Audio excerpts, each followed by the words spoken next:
Hey folks, this is ioEther, and we're back with some more World of Tanks. As you can see, this is Biop in his E25. This is a tier 7 game, or sorry, tier 8 game, my bad, on Lakeville.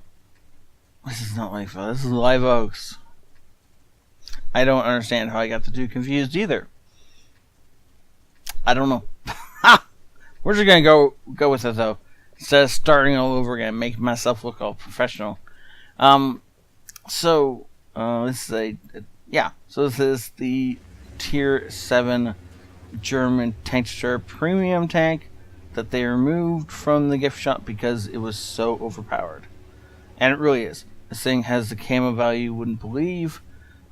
If you throw a camo net on it like he's gonna, then it becomes next to invisible, and with the binocs he should actually be able to see things at a decent range.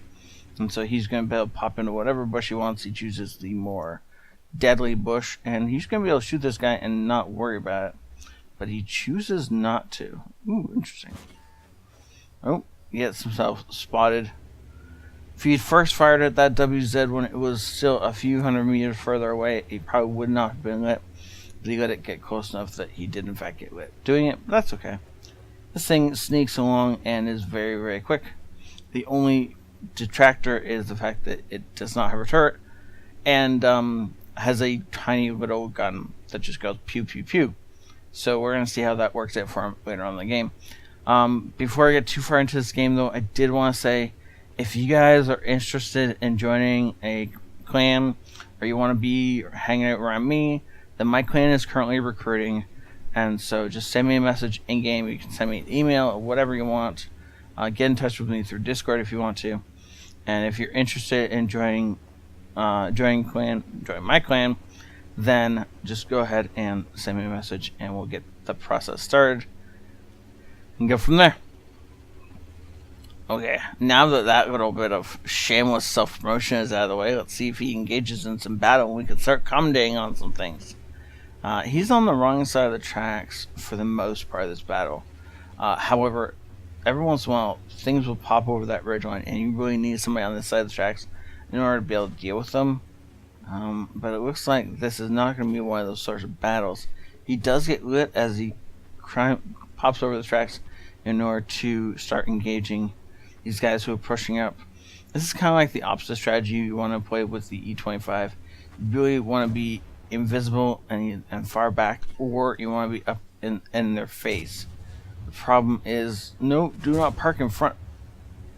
You... Wait, what? How did you block him? Oh, because he shot your gun, man. That's the only part of this tank that this guy's not going to be able to pen. Unfortunately for this guy, we reload fast enough that you can almost kill him before he reloads his gun. Yeah.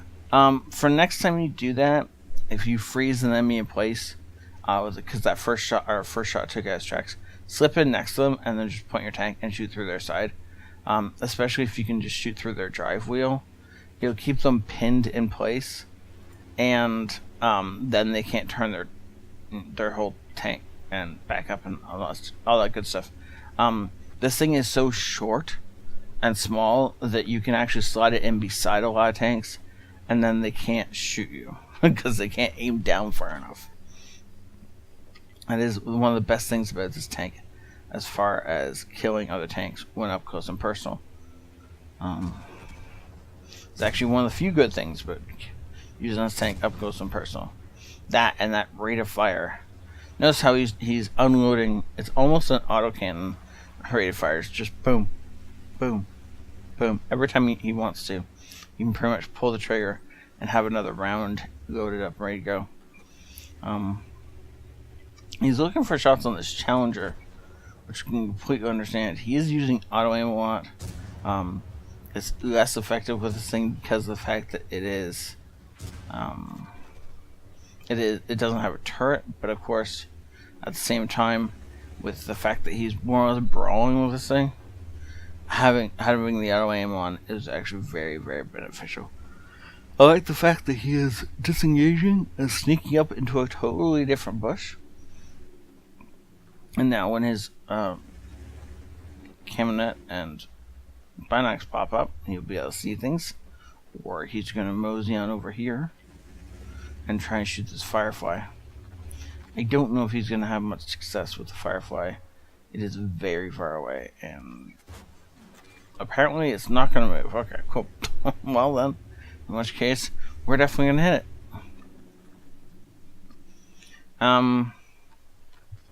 I believe he's waiting here for allies to push up.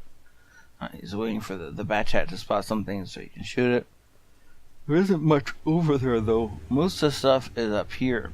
And there's only the 1 or 2 guys that we saw down here. Oh, unfortunately it's spotted by the Dickermax, who had HE loaded. And thank the heavens the Dickermax does not pen, because that quite possibly could have killed us. Had it penned. It didn't, in fact, somehow. Because he two-shot our gun mantle.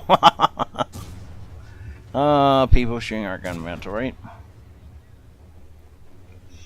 And so now all that is dead. He's going to speed on back to base. We're going to fast forward a little bit. Wait, did I just... I think I accidentally skipped ahead. That was not my intention. I actually wanted to just hit the fast forward button. But, wait, are we still... No, that is in fact the speed of this thing. This thing goes almost reaching up to 70 kilometers an hour at some points. Definitely capping up, or pushing up over 65 kilometers an hour. As he pushes in to engage the WZ. Unfortunately, with the auto aim, he misses that shot. If he's going to continue to auto aim, he's going to continue to miss shots. Come on. All he needs is one more, and that is done. And now he gets down below the ridgeline, so the M6 has a harder time hitting him. And then he's going to pull back up behind bush cover, and once again uses the auto aim. Auto aim is great for when you're moving, but when your target's moving, you really need to manually aim. And it's annoying sometimes, but it will let you hit a lot more shots. Unfortunately, the 234 is on the other side of the ridgeline, so in order to hit him, he's going to have to get a lot closer. There is still a black print in play, so that could be an issue. Assuming the black prince is anywhere near well, he's over there. He's not near the T-34, but he could support him. Once again, using auto aim, does not need it. Should not be using it. And oh well, there's not much you can do about that though, right? Aiming on the black prince manually probably would have had a bunch more shells into him, but it looks like he wants to kill his T-34 before he continues with the killing train. Unfortunately, he does get spotted, and it looks like the Bat-Chat's making his move. T-30 it knows what's up. Once again, auto aim has come into play, and once again it gives us trouble. Oh yes. The fact that T-34 had just fired meant he couldn't fire again, and the time it took us to jump in here and kill him. Unfortunately, though, he spots us for that Black Prince, and the Black Prince is more than near enough to be able to spot us for himself. Ooh, I like the sneaky, just barely over the back of the T-34 killing style. Unfortunately, does not get him the top gun, and I don't know if he's going to be able to platoon up with the Nash run fast enough to get the brothers in arms there, but we'll have to see as we jump over and see what his battle results are. Master Badge First Class. He also gets Hand of God, Bruiser, Fighter, Fire for Effect, the High Caliber Medal. Well done, sir. Almost 3,000 damage done in a tier 8 game. This is quite impressive. Good job. The only thing I would note when you're using the E25, stop stopping in front of people. This thing only has one kind of armor. It's called Speed. You really need to be employing it most of the time. The only way you want to be engaging people in this tank is from far away when they can't see you. And you want to be shooting into their weak points as they drive along going, no, stop killing me, where are you, invisible tank? That's really the only way you want to be engaging people in this thing. if you have to engage up close, then get really close to them. Don't sit in front of them and shoot their frontal armor. That's just silly.